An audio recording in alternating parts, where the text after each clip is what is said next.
pour l'édition des tableaux, vous devez être au niveau de fichier de la conception transversale, et ensuite vous allez, avant de passer à l'édition des tableaux, vous devez configurer votre imprimante.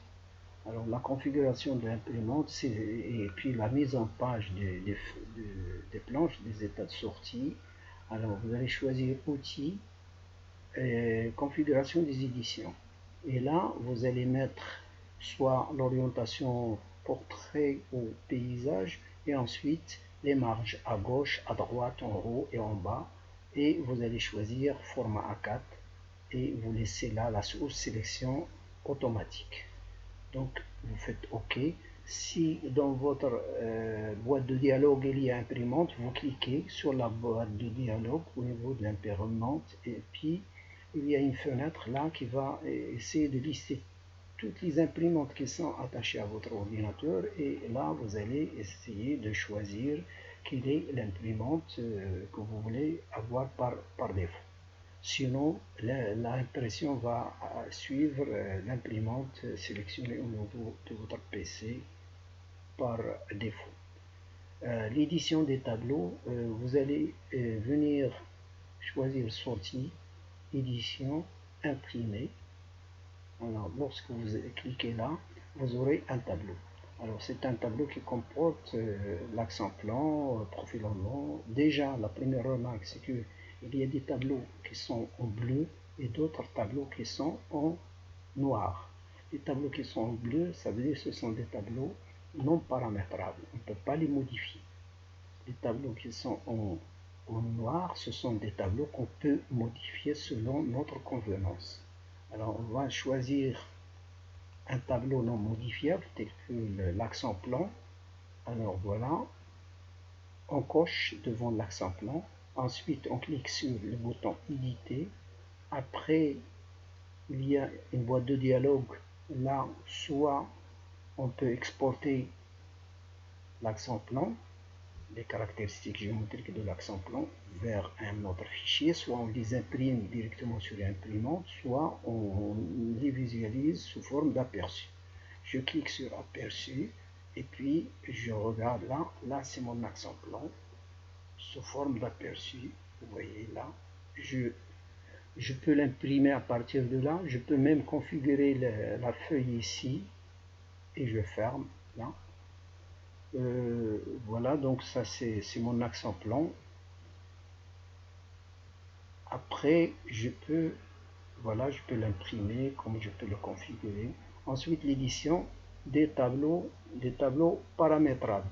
Alors je peux faire également pour le profil en long la même chose, hein, les caractéristiques de mon profil en long, je profite de mettre la même chose, éditer, aperçu, et voilà, ce sont les caractéristiques de mon profil en long.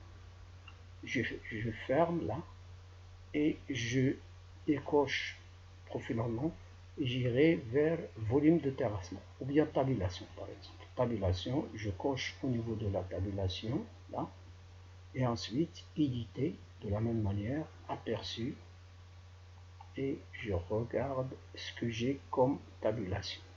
C'est mon tableau qui comporte 2 pages. J'irai vers la dernière page. Voilà.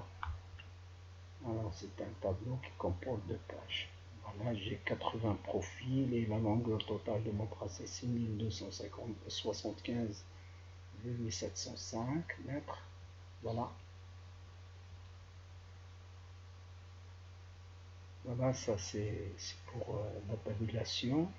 Et après voilà, volume de terrassement, cubature terrassement. Je peux décocher tabulation et je coche volume terrassement de la même manière, éditer, aperçu, voilà, et puis je regarde ici ce qui se passe. Là ce sont les volumes de terrassement.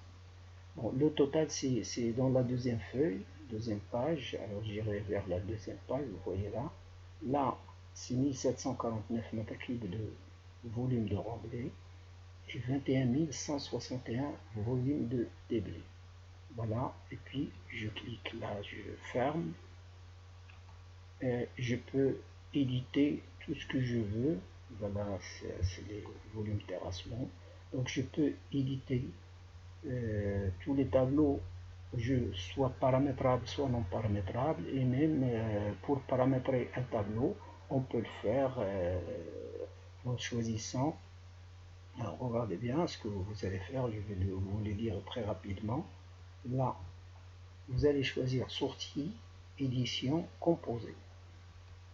Alors, et là, vous allez choisir le tableau qui peut être modifié, volume terrassement, tabulation, volume de chaussée, etc. Et vous allez cliquer sur modifier. Une fois vous aurez ça, ce sont les champs du tableau existant. Alors si vous voulez procéder à des changements, soit vous allez rajouter des champs, soit vous allez modifier des champs, soit vous allez supprimer des champs. Mais tout ça doit se faire via une liste. Alors c'est une liste déroulante dans laquelle vous allez choisir ce que vous voulez mettre. D'accord? Et puis vous allez venir faire OK, OK, et voilà, le tableau a été paramétré. Voilà, merci.